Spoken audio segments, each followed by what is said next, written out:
Ya bir yazda ya bir kışta ölüyorum, gel gör işte.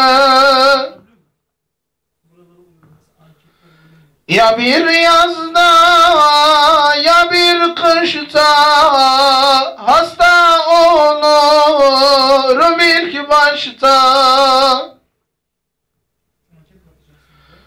Ölüyorum, gel gör işte, bugünüm ne kötü gündür.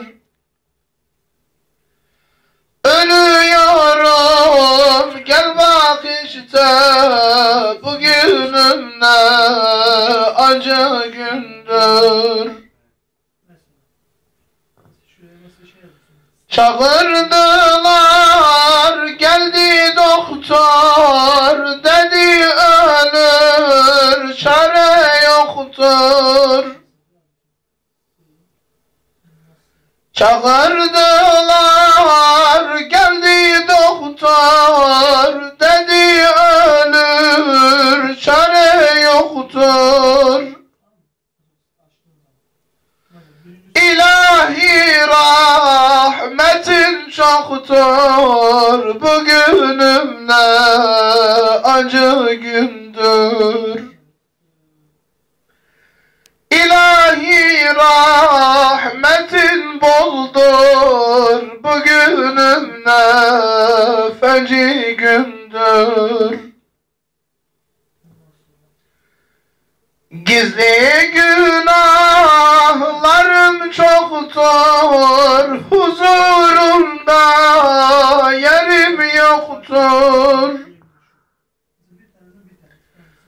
Gizli günahlarım çoktur, huzurumda yerim yoktur. İlahi rahmetin boldur, sen beni affet Allah'ım. İlahi rahmetin boldur, sen beni affet Allah'ım. Günahkarım sana karşı, akar dem gözümün yaşı.